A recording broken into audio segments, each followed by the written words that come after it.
Good evening. Welcome to our Good Friday service. Every year someone ends up asking, why do they call Good Friday Good Friday? It is the day that Jesus was crucified.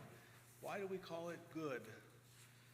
I think we began our response to that question last night at our Maundy Thursday service, where we recognized that in Jesus' day, his Last Supper was a Seder meal, a celebration of the Passover.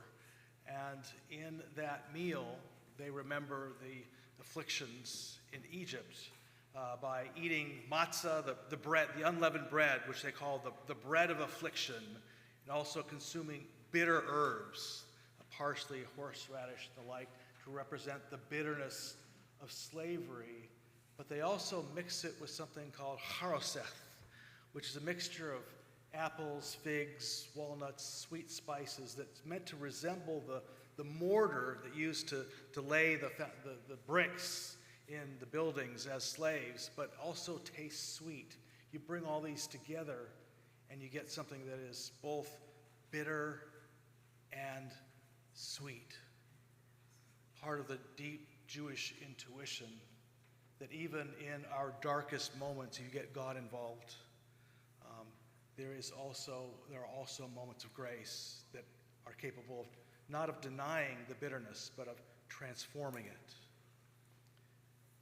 This evening, we'll continue our response to why Good Friday could be good, and that bittersweetness that we experience. Our answer will come thanks to our choir and some dramatists, and also the brilliant work of Jeannie Snyder, who took an already well-constructed set of reflections on the Stations of the Cross written by Henri Nouwen and somehow made them even better. So thank you to all of you. And since we will be leaving tonight in silence to preserve the fragility of that bond of the bitter and the sweet together, I just invite us all to recognize and thank them for all of their hard work leading up to this night.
Voice that says, "You are my beloved."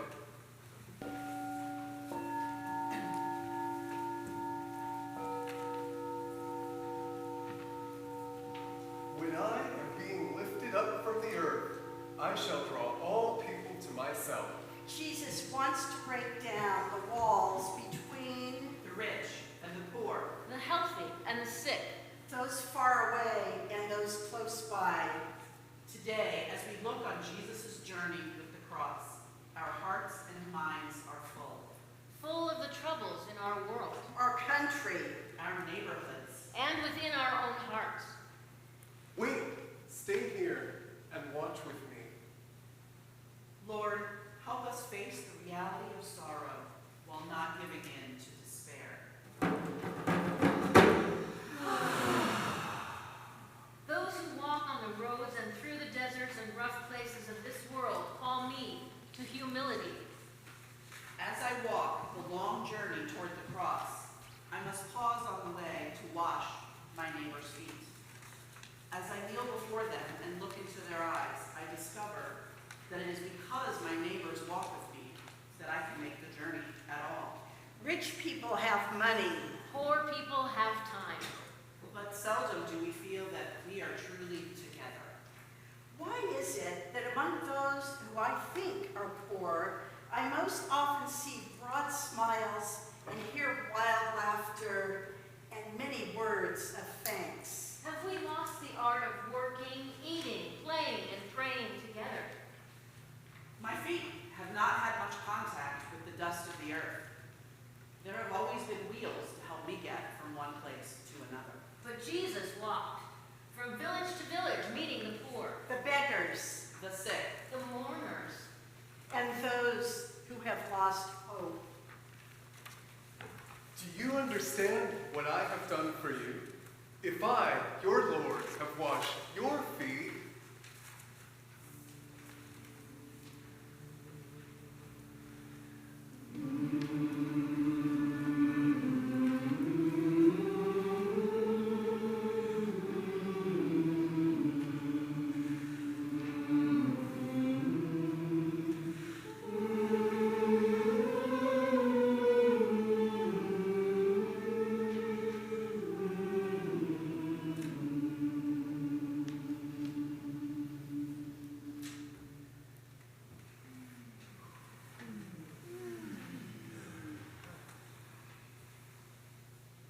wait, stay with me. Don't fall asleep. Watch and pray. Abba, if there be any other way, take this cup from me. Jesus offered up prayers and petitions with fervent cries and tears to the one who could save him from death. But not my will. And he was heard because of his reverent submission. Not my will, but thine.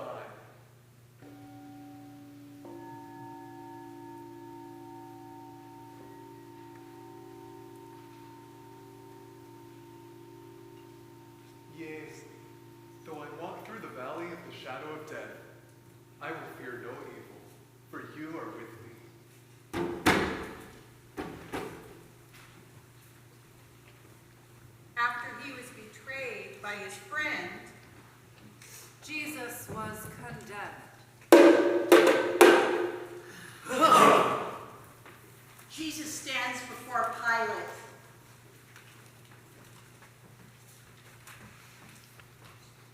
He is silent. He does not defend himself. Pilate asks, What have you done? I came into the world to bear witness to the truth, and all who are on the side of truth listen to my voice. What is truth? Condemnation from the world reveals the truth. I hunger for the truth, for that communication with God. Condemnation is a sign of conviction. And can also reveal trust, hope, and deep knowledge of freedom. Jesus is mocked.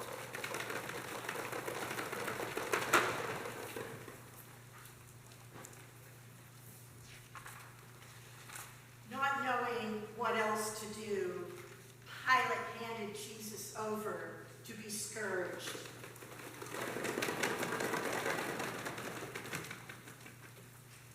The soldiers stripped him and put a scarlet cloak around him.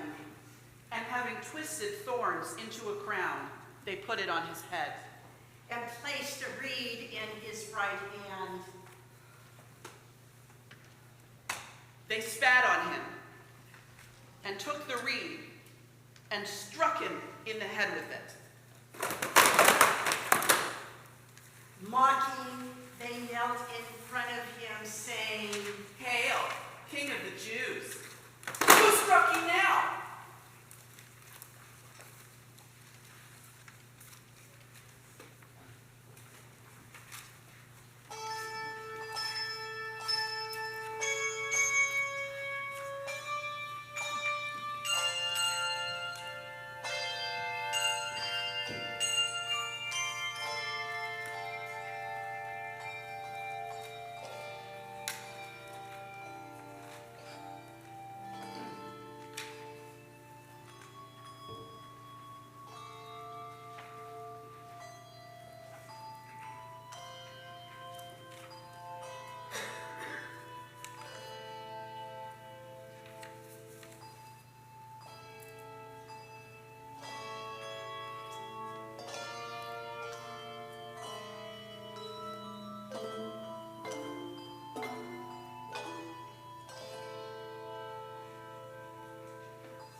Jesus carries his cross.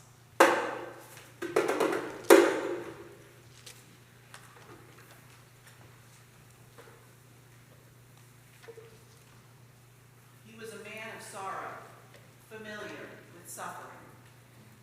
I feel powerless. I want to do something. I have to do something. I have to speak against the violence, the oppression, the exploitation. I have to act. But there is an even harder task, to carry my own cross. As long as I agonize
Simon helps Jesus carry his cross.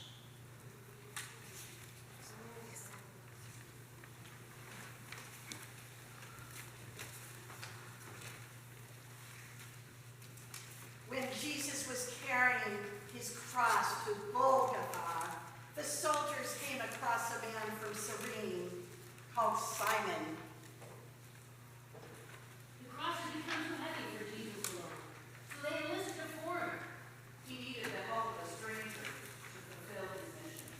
Yes, God is full of power, glory, and majesty. He chose to be among us as a dependent human being. Jesus' way is the way of powerlessness, Of dependence. of passion.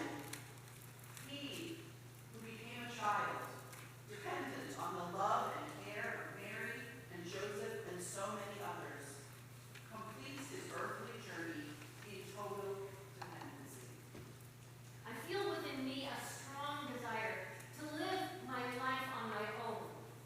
And yet, to receive help, support, affection, and care may well be a greater call than giving all those things, because in the receiving, I reveal the gift to the givers, and a new life together can begin.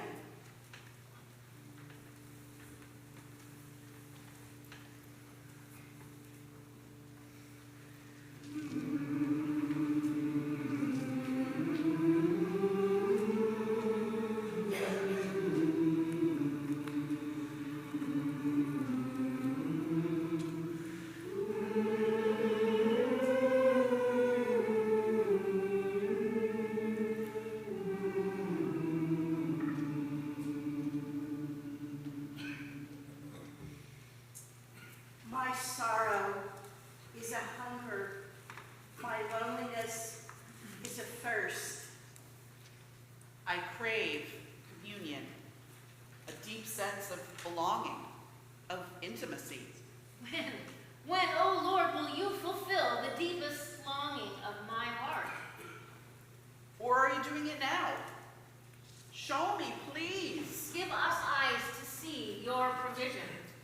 The manna you provide, just enough for each day. That keeps us aware of our dependence on you.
greets the women of Jerusalem.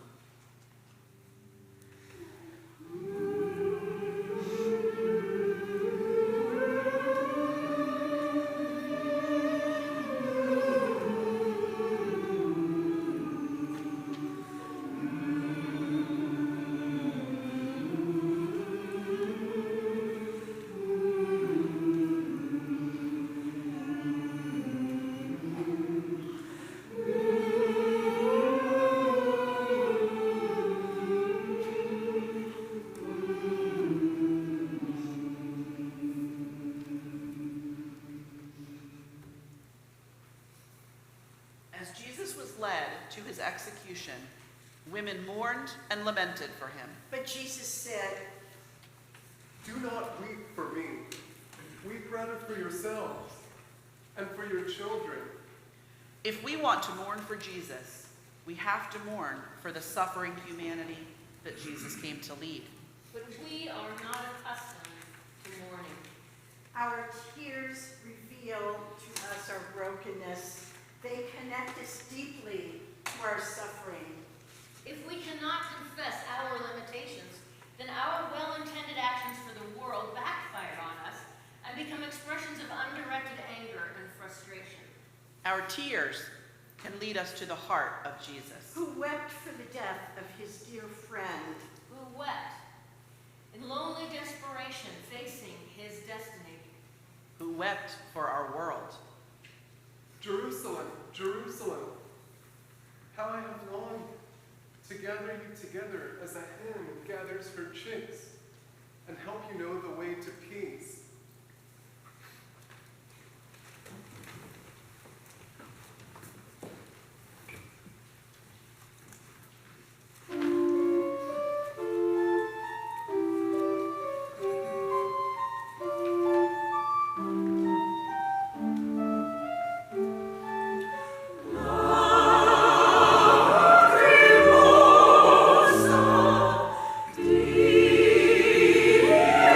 Dies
nothing was left to him.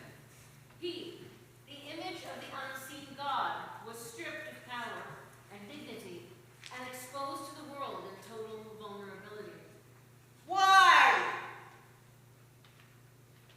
God chose to reveal divine glory to us in humiliation. But why?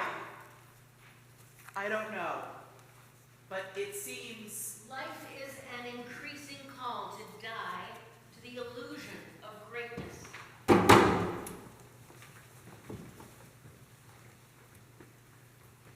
Jesus is nailed to the cross.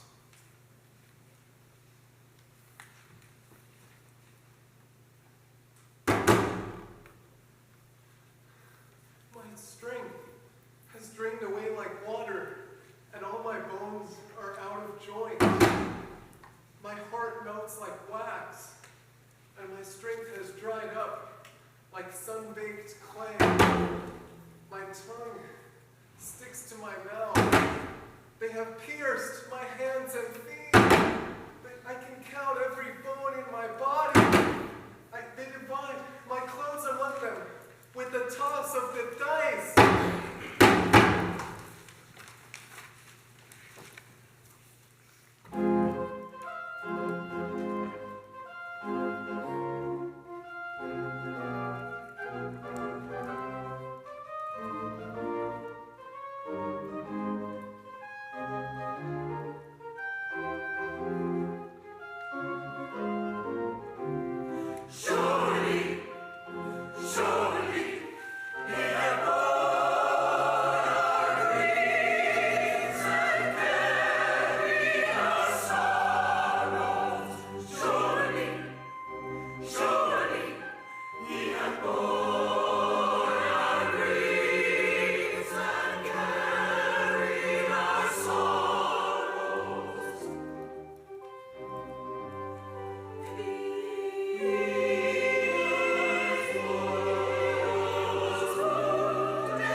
For 3 hours, Jesus was dying.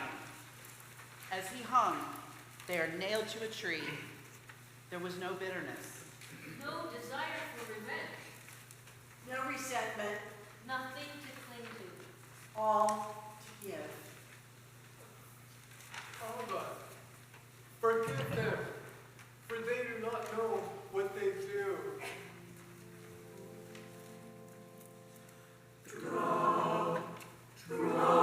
So tears and they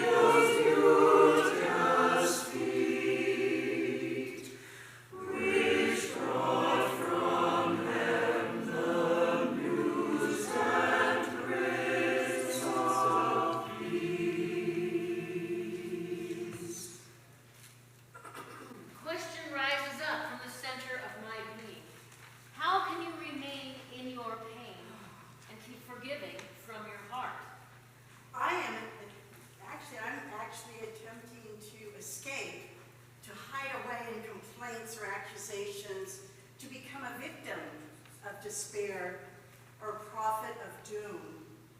My true call is to look at the suffering of Jesus and not be crushed, but to receive it and let it bear the fruit of compassion.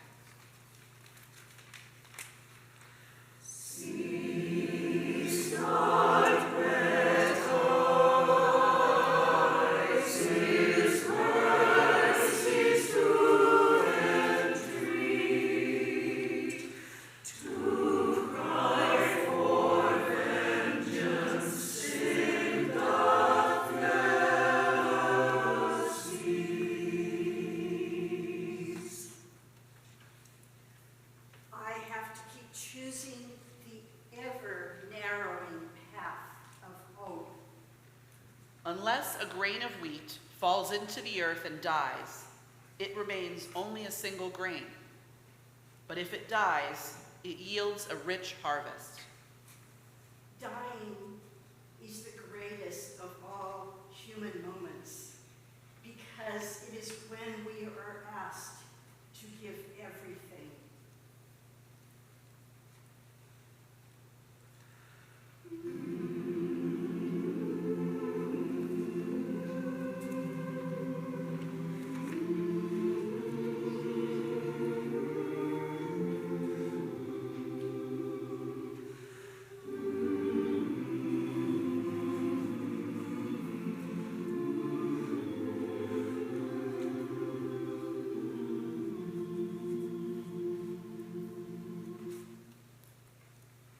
Jesus, the completely innocent one, died in order that death would no longer be ignored, but become a gateway to the source of a new communion. As he hangs stretched out between heaven and earth, he asks us to look at our mortality straight in the face and trust that death does not have the last word.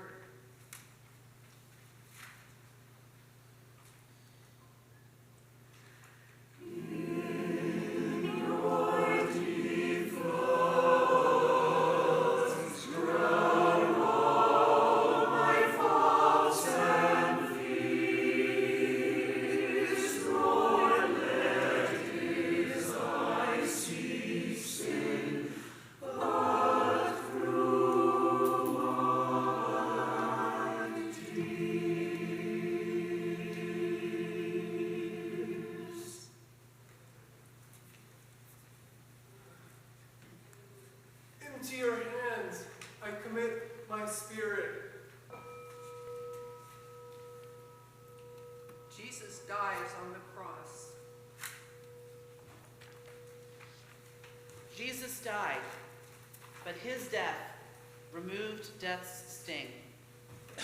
For God has not despised or scorned the suffering of the afflicted one, but has listened to the cry for help. He will see the light of life.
You know when I sit and when I rise. You perceive my thoughts from afar. You discern my going out and my lying down. You are familiar with all of my ways. Before a word is on my tongue, Lord, you know it completely. You hem me in behind and before, and you lay your hand upon me. Such knowledge is too wonderful for me, too lofty for me to attain. Where can I go from your spirit? Where can I flee from your presence? If I go up to the heavens, you are there. If I make my bed in the depths, you are there. If I rise on the wings of the dawn, If I settle on the far side of the sea, even there your hand will guide me. your right hand will hold me fast. If I say, surely the darkness will hide me, and the light become night around me. Even the darkness will not be dark to you. The night will shine like the day. For darkness is as light to you. And I am not alone.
The death of Jesus overcame all the forces of death. And set free all those who had been held in slavery by the fear of death. But when will we taste the joy? How long, O Lord, before justice will reign? Jesus is taken from the cross.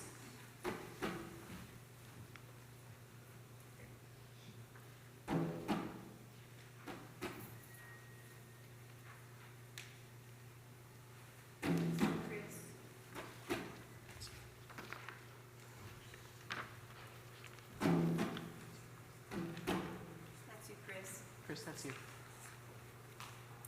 Go ahead and take the line, Laura. After Pilate had been assured of Jesus' death, he granted the body to Joseph of Arimathea, a prominent member of council, who lived in the hope of seeing the kingdom of God.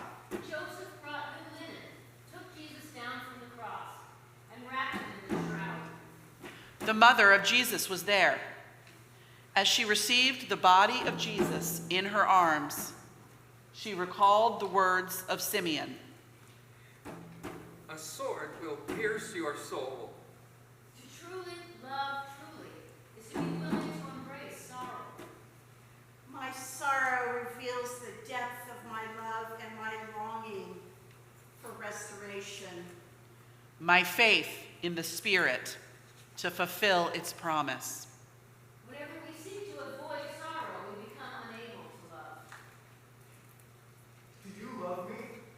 Feed my sheep. Jesus is laid into the grave. Joseph of Arimathea placed the body of Jesus in a tomb, which was hewn in stone and which had never held a body. Meanwhile, the women who had come from Galilee followed behind. They took note of the tomb and how the body had been laid, and then they went to prepare spices and ointments. And on the Sabbath day they rested. There was deep rest around the grave of Jesus. On the seventh day, when the work of creation was completed, God rested. On the